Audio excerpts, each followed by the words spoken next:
اور اس کے تمام پہلوؤں پر غور و خوض کرنے کے بعد ایک دن مقرر ہوا کہ فلاں دن فلاں وقت تمام پاگلوں کا تبادلہ کیا جائے گا۔ اچھی طرح چھان بین کی گئی۔ پاگل تھے، کچھ واقعی پاگل تھے، کچھ نیم پاگل تھے، اور کچھ جو ہے وہ پاگل ہونے کی ایکٹنگ کرنے والے بھی تھے اس میں۔ اس لیے ہر طریقے سے چھان بین کی گئی کہ جو واقعی میں پاگل ہیں ان کی اچھی سے جانچ پڑتال کی جائے تاکہ ان کے ساتھ میں کوئی ناانصافی نہ ہو۔ ہندو ہیں تو ہندوستان بھیج دیا جائے، سکھ ہیں تو ہندوستان بھیج دیے جائیں، اور مسلمان ہیں تو انہیں پاکستان بھیج دیا جائے۔ اس طریقے سے اچھی طریقے سے جانچ پڑتال کی گئی۔ ان کے رشتہ داروں کی بھی معلومات لی گئی، اگر انہوں نے ہجرت نہیں کی ہے تو پھر پاگلوں کو بھی رہنے دیا جائے۔ وہ مسلمان پاگل جن کے لواحقین ہندوستان ہی میں تھے وہیں رہنے دیے گئے تھے۔ ایسا نہیں ہے کہ سرسکٹ جو ہے وہ لاٹ کا مال سمجھ کر کے تمام لوگوں کو بھیج دیا گیا، نہیں، ان کی انکوائری کی گئی کہ یہ فلاں پاگل ہے، اس کے رشتہ دار ہندوستان میں ہیں یا ہجرت کر گئے۔ اگر وہ ہندوستان میں ہی مقیم ہیں تو اس پاگل کو پاکستان نہیں بھیجا گیا۔ جو باقی تھے ان کو سرحد پر روانہ کر دیا گیا، اور جن کے رشتہ داروں نے ہجرت کی تھی انہیں بارڈر پر سرحد پر بھیج دیا گیا۔ یہاں پاکستان میں چونکہ قریب تمام ہندو سکھ جا چکے تھے، اسی لیے کسی کو رکھنے رکھانے کا سوال ہی نہ پیدا ہوا۔ جتنے ہندو سکھ پاگل تھے سب کے سب پولیس کی حفاظت میں بارڈر پر پہنچا دیے گئے۔ ٹھیک ہے، سمجھ میں آ رہا ہے؟ جتنے مسلمان تھے ان کی انکوائری کی گئی، کیونکہ اس وقت بہت سارے مسلمانوں نے پاکستان جانا پسند نہیں کیا۔ ہم یہیں پر ہمارا جنم ہوا ہے، ہم یہیں رہیں گے، ہم اسی مٹی سے پیدا ہوئے اور اسی مٹی میں دفن ہوں گے۔ انہوں نے تقسیم کو مذہب کی بنیاد پہ جو تقسیم کی گئی اسے پسند نہیں کیا، اسی ملک میں رہنا پسند کیا۔ تو ایسے مسلمانوں کے جو رشتہ دار پاگل تھے ان کو وہیں ہندوستان میں رہنے دیا گیا، اور پاکستان سے تقریباً تمام ہندو اور سکھ لوگ جو ہیں وہ ہجرت کر کے ہندوستان آ چکے تھے۔ اس لیے تمام کے تمام جو ہندو اور سکھ پاگل تھے انہیں پولیس کی حفاظت میں بارڈر پر پہنچا دیا گیا۔ آسان سی بات ہے، سمجھنے والی بات ہے، اس میں کوئی ایسی بات نہیں ہے جو سمجھ میں نہیں آ سکے۔ لیکن یہاں پر ایک پوائنٹ میں آپ کو زبان کے اعتبار سے بتانا چاہوں گا کہ یہاں دیکھیے، وہ مسلمان پاگل جن کے لواحقین ہندوستان ہی میں تھے وہیں رہنے دیے گئے، جو باقی تھے ان کو سرحد پر روانہ کر دیا گیا۔ یہ جملہ جو ہے ان کو سرحد پر روانہ کر دیا گیا، یہاں پر سرحد جو ہے وہ لفظ لائے ہیں، اور نیچے دیکھیے بالکل آخری لائن میں سب کے سب پولیس کی حفاظت میں بارڈر پر پہنچا دیے گئے۔ بارڈر اور سرحد دونوں ایک ہی چیز ہے۔ اب لفظ سرحد کو ریپیٹ نہ کرتے ہوئے سعادت حسن منٹو نے یہاں پر لفظ بارڈر کا استعمال کیا ہے۔ یہ زبان کا حسن ہے، زبان کی خوبصورتی ہے۔ اب بار بار لفظ سرحد کو لاتے تو ایک گرانی ہوتی پڑھنے میں، جو چاشنی ہے وہ باقی نہیں رہتی، اس لیے ایک جگہ پر لفظ سرحد لائے ہیں، اس کے بعد میں جو ہے دوسری جگہ پر دو لائن کے بعد میں ایک لائن کے بعد میں جب وہی لفظ آیا تو اس کا جو انگلش کا متبادل تھا بارڈر وہ استعمال کیا ہے۔ لیکن اس کا مطلب یہ نہیں ہے کہ ہمیں بھی جو ہے انگلش کے الفاظ کثرت سے استعمال کرنے ہیں۔ ایک مرتبہ اردو کا کر لیے اس کے بعد ہر جگہ انگلش کا لفظ استعمال کرنا ہے۔ اردو میں بھی متبادل الفاظ موجود ہیں، مترادف الفاظ موجود ہیں۔ اس سے کیا ہوتا ہے کہ زبان کے حسن میں، تحریر کے حسن میں اضافہ ہوتا ہے۔ جب آپ اس طریقے سے لکھو گے تو جو پیپر چیک کرنے والا ہے اس پر ایک خوشگوار جو ہے اثر پڑے گا، آپ کے ذخیرہ الفاظ میں بھی اضافہ ہوگا۔ اس طریقے سے الفاظ کا استعمال کرنا ہے، بار بار ایک ہی لفظ کو، ایک ہی چیز کو ریپیٹ نہیں کرنا ہے۔ اوکے، آئیے دیکھتے ہیں آگے۔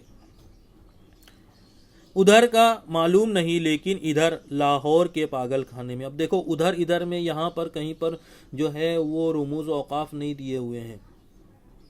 علامہ جو حمزہ ہے اور زیر ہے زبر ہے پیش ہے وہ دیا ہوا نہیں ہے، لیکن ہمیں معلوم ہونا چاہیے کہ یہ سعادت حسن منٹو جب لکھ رہے ہیں تو اس وقت وہ پاکستان میں تھے، اس لیے وہ ادھر لکھیں گے، ادھر سے مراد رہے گا ہندوستان، اور ادھر لکھیں گے، ادھر سے مراد رہے گا لاہور پاکستان.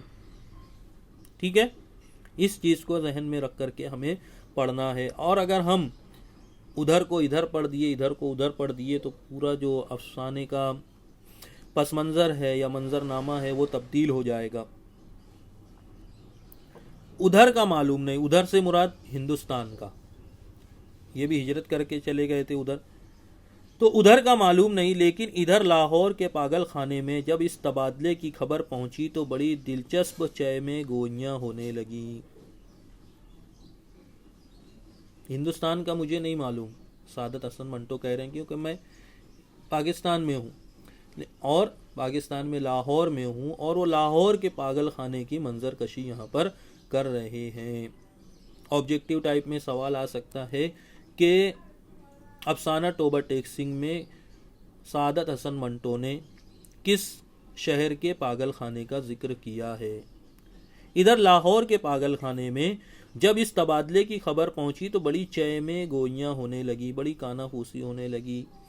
لوگوں میں ایک طریقے کی پاگلوں میں بے چینی پھیل گئی، ایک دوسرے سے پوچھنے لگے کہ کیا معاملہ ہے، ایسا سننے میں آ رہا ہے کہ تبادلہ ہو جائے گا، ہمیں ہندوستان بھیج دیا جائے گا، ہمیں پاکستان میں ہی رہنے دیا جائے گا. اس طریقے سے وہ پاگلوں کے اندر بھی ایک طریقے کا ڈسکشن شروع ہو گیا، اس پر چرچا ہونے لگی. ایک مسلمان پاگل جو 12 برس سے ہر روز باقاعدگی کے ساتھ زمیندار پڑھتا تھا، اس سے جب اس کے ایک دوست نے پوچھا مولوی صاحب یہ پاکستان کیا ہوتا ہے، تو اس نے بڑے غور و فکر کے بعد جواب دیا ہندوستان میں ایک ایسی جگہ ہے جہاں اسطورے بنتے ہیں. یہ جواب سن کر اس کا دوست مطمئن ہو گیا. اب دیکھیے یہاں پر بڑا گہرا طنز جو ہے وہ سعادت حسن منٹو نے کیا ہے. ایک مسلمان پاگل جو 12 برس سے ہر روز باقاعدگی کے ساتھ زمیندار پڑھتا تھا. زمیندار اس زمانے کا ایک بڑا مشہور اخبار ہے، اور یہ بتا رہے ہیں منٹو کہ مطالعے کی عادت ایسی تھی پاگلوں کے اندر بھی کہ وہ 12 سال سے روزانہ باقاعدگی کے ساتھ اخبار پڑھا کرتا تھا، اور پاگل خانے میں بھی اخبار آتے تھے. اور آج ہمارے گھروں کی، اسکولوں کی، کالجوں کی کیا حالت ہے، کیا کیفیت ہے. ہمارے گھروں میں کتنے گھر ایسے ہیں جہاں پر اخبارات آتے ہیں؟ مشکل سے جو ہے نا 5% گھر نکلیں گے جہاں پر اخبارات آتے ہیں، ورنہ ہم لوگوں کا عمومی مزاج کیا ہے؟ ہوٹل پر بیٹھ کر کے نمبر لگا کے اخبار پڑھیں گے. کسی گھر میں اخبار آتا ہے تو وہ ایک اخبار یا 2 اخبار آتا ہوگا بس. معمولی قیمت رہتی ہے اخبار کی، 2 روپیہ. 10 روپیے کی سگریٹ پی لیں گے، 15 روپیے کا پان کھا لیں گے، لیکن 2 روپیے کا اخبار خریدنا ہم پر گراں گزرتا ہے. اور دعویٰ ہم لوگ کرتے ہیں زبان سے محبت کا. ہم اردو کے شہر میں رہتے ہیں، جزیرہ اردو ادب ہے. تو یہ پاگل تھے لیکن ان کو اپنی زبان سے محبت تھی. اردو زبان کا اخبار ہے، یہ اس اخبار کو پڑھا کرتے تھے. اور پھر دوسرے پاگل نے اسی سے پوچھا جو پڑھتا تھا. اسے معلوم ہے کہ یہ مطالعہ کرنے والا ہے، یہ پڑھنے والا ہے، اسے علم ہوگا. اور ہم لوگ تو اب پڑھتے ہیں کس پر؟ گوگل یونیورسٹی پر. کیا پڑھتے ہیں ہم کو پتہ ہے، کچھ بھی ہوا گوگل پہ دیکھ لیے، ہو گئی بات ختم، اور اس کے بعد پورا معاملہ فنش ہو جاتا ہے، صاف ہو جاتا ہے، کچھ یاد رہتا نہیں ہے. لیکن اخبار کا جو یا مطالعے کی جو عادت ہے وہ بہت ضروری ہے، اس سے آدمی کا امپرومنٹ ہوتا ہے.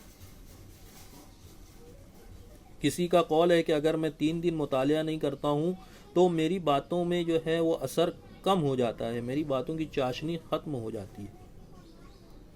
تو ایک پاگل بھی سمجھ رہا ہے کہ یہ پڑھتا ہے، یہ مطالعہ کرتا ہے، اس لیے اس کو معلوم ہوگا۔ اس سے پوچھتا ہے مولوی صاحب، مولوی صاحب کیوں کہتا ہے؟ ہمارے یہاں پر بھی غیر مسلم جس کو دیکھتے ہیں داڑھی ہے، ٹوپی ہے، کرتا ہے، تو اس کو مولانا سمجھ لیتے ہیں۔ اب چونکہ وہ اردو اخبار پڑھتا تھا، داڑھی رہی ہوگی اس کو اور ٹوپی بھی پہنتا رہا ہوگا، اس لیے اس نے اس کو مولوی صاحب کہا۔ یہ پاکستان کیا ہوتا ہے؟ بھئی تم اخبار پڑھتے ہو تو بتاؤ یہ پاکستان کیا ہے؟ جب ہم یہاں پر آئے تھے تو یہ پاکستان نام کی کوئی چیز نہیں تھی اس دنیا کے اندر، ابھی سننے میں آ رہا ہے یہ پاکستان نام کی کوئی جگہ ہے۔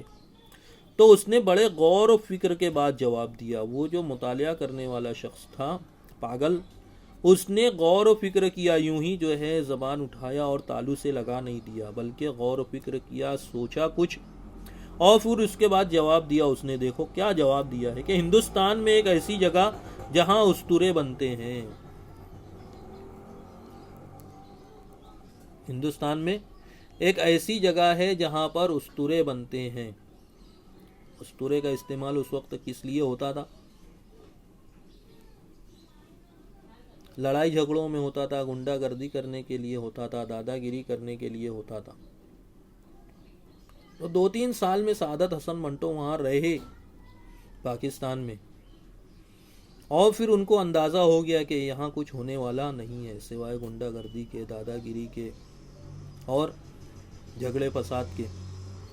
تو انہوں نے اس ایک جملے میں جو ہے طنز کیا ہے کہ ایک ایسی جگہ جہاں اسطورے بنتے ہیں، جہاں قتل و غارت گیری ہوتی ہے، ایک انسان ہی جو ہے دوسرے انسانوں کا قتل عام کرتا ہے۔ اور آج ہم دیکھ رہے ہیں وہاں کیا ہو رہا ہے، مذہب کے نام پر انسان ہی انسانوں کا جو ہے وہ قتل کر رہے ہیں، یہاں تک کہ عبادت گاہیں بھی محفوظ نہیں ہیں۔ یہ سن کر اس کا دوست تو مطمئن ہو گیا، اس پاگل کو بھی اپنے جو دوسرے پاگل دوست کی بات پر یقین آ گیا کہ یہ جو کہہ رہا ہے صحیح کہہ رہا ہوگا۔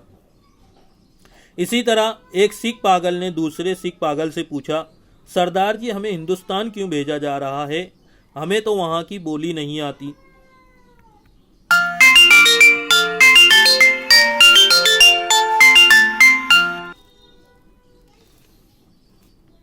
ایک پاگل تھا دوسرا سکھ، اس نے دوسرے سے پوچھا سکھ پاگل سے کہ بھائی سردار جی، وہ آپس میں بھی ایک دوسرے کو سردار جی ہی کہتے ہیں، ہمیں ہندوستان کیوں بھیجا جا رہا ہے جبکہ ہمیں وہاں کی بولی نہیں آتی؟ ہم پنجابی بولتے ہیں اور ہندوستان میں پنجابی نہیں بولی جاتی ہے۔